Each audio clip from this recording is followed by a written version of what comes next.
जय श्रीमन्नारायण। श्रीमान् वेङ्कटनाथार्यः कवितार्किककेसरी वेदान्ताचार्यवर्यो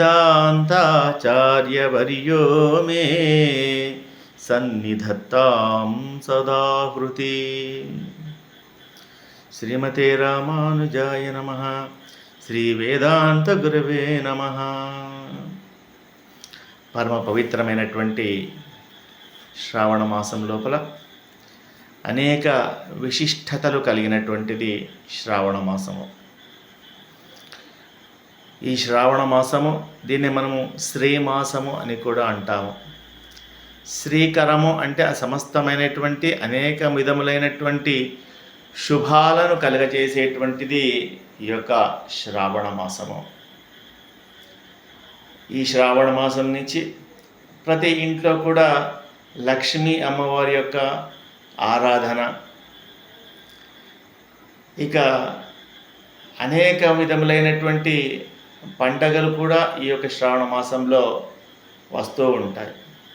అన్నిటికంటే ముఖ్యంగా మన శ్రీ వైష్ణవ సాంప్రదాయం లోపల ఎంతో గొప్పగా మనకందరికీ కూడా తను ముందుండి ధనుర్మాస వ్రతాన్ని ఆచరించి పరమాత్మను చేరుకునేటువంటి మార్గాన్ని సుగమం చేసినటువంటి గోదమ్మ అవతరించినటువంటి మాసము ఈ శ్రావణ మాసంలో వస్తుంది మనకు. అదేవిధంగా జగన్నాటక సూత్రధారి అయినటువంటి కన్నన్ తిరునక్షత్రము స్వామివారి యొక్క అవతరణ కూడా ఇదే శ్రావణ మాసంలో రావడం జరుగుతుంది. ఇక వరాలను ఇచ్చేటువంటి తల్లి వరలక్ష్మి అమ్మవారి యొక్క వ్రతాన్ని కూడా అన్నా చెల్లెళ్ళ సోదరీమణుల సహృదయ బంధాన్ని తెలియజేసేటువంటి రాఖీ పౌర్ణిమ, ఇలా అనేక విధములైనటువంటి పర్వదినాలతో కూడుకుని ఉన్నటువంటి శ్రావణ మాసం లోపల మనకు ఈ లోకం లోపల సాధారణంగా మనకందరికీ కూడా తెలిసినటువంటిది శ్రీ ఆది శంకరాచార్యుడు చే రచించబడినటువంటి కీర్తించబడినటువంటి కనకధారా స్తోత్రము. ఒక పేదరాలి యొక్క దీన స్థితిని చూసి లక్ష్మీ అమ్మవారిని కీర్తిస్తే ఆదిశంకరాచార్యుల యొక్క భక్తికి మెచ్చినటువంటి లక్ష్మీ అమ్మవారు కనకధారను కురిపిస్తుంది. ఇది మనకందరికీ కూడా తెలిసినటువంటిది. అదేవిధంగా మన శ్రీ వైష్ణవ సాంప్రదాయంలో కూడా ఒక గొప్పనైనటువంటి కనకధారా స్తోత్రం ఉంది. దాన్ని మనము శ్రీ స్తుతి అని చెప్పేసి అంటాం. ఆ కనకధారా స్తోత్రానికి సరి సమానమైనటువంటిది ఆది శంకరాచార్యులు ఇచ్చినటువంటి కనకధారా స్తోత్రం ఏ విధంగానైతే ఆది శంకరాచార్యుల యొక్క భక్తికి మెచ్చి ఏ విధంగానైతే లక్ష్మీ అమ్మవారు కనకధారను కురిపించిందో, అదేవిధంగా భగవంతుని యొక్క భక్తులు ఎవరైతే ఉంటారో, శ్రీహరిదాసులు ఎవరైతే ఉంటారో, భాగవతోత్తములు ఎవరైతే ఉంటారో వారి మాటను యథార్థం చేయడం కోసమని ఏ విధంగానైతే శ్రీమద్ భాగవతం లోపల నృసింహస్వామి అవతరణ ఘట్టం మనకు తెలియజేస్తుంది. ఎన్ని రకాలుగా హిరణ్యకశ్యపుడు ప్రయత్నించినా కూడా కనబడినటువంటి ఆ శ్రీ మహావిష్ణువు తన యొక్క భక్తుడైనటువంటి 5 సంవత్సరాల పిల్లవాడు ప్రహ్లాదుడి యొక్క భక్తికి మెచ్చి ఆ ప్రహ్లాదుడు చెప్పినటువంటి విషయాన్ని ఈ స్తంభంలో ఉంటాడని హరి అని అనడంతో ఉంటాడు అని తెలియజేసినటువంటి ప్రహ్లాదుడి యొక్క మాటను నిజం చేయడం కోసమని జడత్వం కలిగినటువంటి స్తంభం నుంచి ఆవిర్భవించాడు నరసింహస్వామి. అదేవిధంగా పరమాత్మ శ్రీయపతి శ్రీమన్నారాయణుడు అమ్మవారు ఎప్పుడూ కూడా వారు మన యొక్క అభిలాషను మన యొక్క కోరికలను నెరవేర్చడం కోసమని సిద్ధంగా ఉంటారు. అందులో ముఖ్యంగా భాగవతోత్తముల యొక్క మాటలను నిజం చేయడం కోసమని ఆ పరమాత్మ ఎప్పుడూ సంసిద్ధంగా ఉంటాడు. అలాంటిదే ఈ శ్రీస్తుతి. ఒకానొక సమయం లోపల ఒక పేద బ్రహ్మచారి వేదాంత దేశికుల వారి దగ్గరికి వచ్చి, నేను వివాహం చేసుకుంటాను, ఆ వివాహానికి కావలసినటువంటి ఖర్చులకు కావలసినటువంటి ధనాన్ని ఇవ్వవలసింది అని ప్రార్థన చేశాడు. దానితో ఆ వేదాంత దేశికుల స్వామివారు, నేను ఉంచా వృత్తిలో ఉన్నాను, భిక్షాటన చేస్తూ వచ్చినటువంటి ద్రవ్యము చేత భగవత్ కైంకర్యం చేస్తున్నానయ్యా, నా దగ్గర అంత సొమ్ము లేదు, నీ వివాహానికి అవసరమైనంతటి సొమ్మును నేను ఇవ్వలేను అని చెప్పేసి తెలియజేశాడు.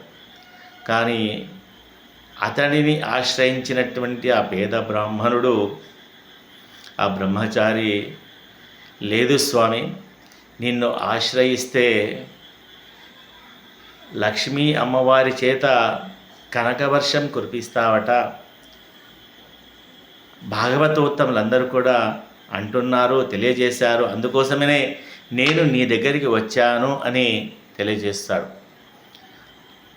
చాలా సంతోషించినటువంటి వేదాంత దేశిక గురువులు భాగవతోత్తముల యొక్క మాట ఎప్పుడు కూడా వృధా కాదు, ఖచ్చితంగా జరిగి తీరుతుంది అని వారికి కొన్ని శ్లోకాలతో కూడుకొని ఉన్నటువంటి లక్ష్మీ అమ్మవారి వైభవాన్ని వర్ణిస్తూ తెలియజేసినటువంటిది ఒక స్తోత్రాన్ని ఇచ్చాడు.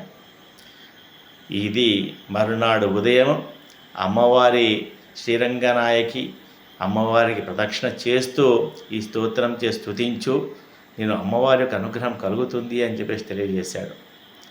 దాంతో మరునాడు ఉదయము ఈ వేదాంత దేశికాచార్య స్వామి వారు అమ్మవారి దగ్గరికి అర్చనకు వెళ్ళే సమయానికి ఆ యొక్క బ్రహ్మచారి వేదాంత దేశికుల వారు ఇచ్చినటువంటి లక్ష్మీ అమ్మవారి స్తోత్రం ఏదైతే ఉందో, శ్రీస్తుతి ఏదైతే ఉందో, దాన్ని అందంగా ఆనందంగా తన్మయత్వంతో అతి విశ్వాసముతోటి, ప్రగాఢమైనటువంటి విశ్వాసముతోటి అమ్మవారికి, రంగనాయకి అమ్మవారికి ప్రదక్షిణలు చేస్తూ పాడుతూ ఉన్నాడు, చదువుతూ ఉన్నాడు.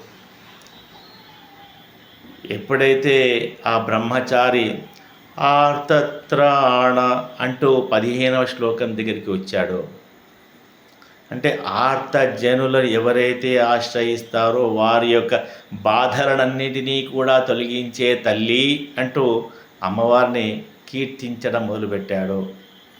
ఆ సమయానికే వేదాంత దేశిక గురువులు కూడా ఆలయానికి వచ్చారు.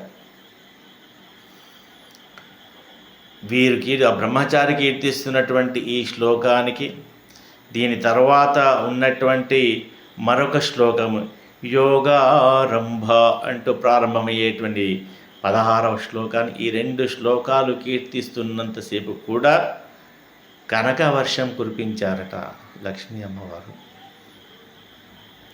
అక్కడ ఉన్నటువంటి ప్రజలందరూ కూడా చూస్తూ ఉన్నారు. అంత గొప్పనైనటువంటి స్తోత్రం ఇది.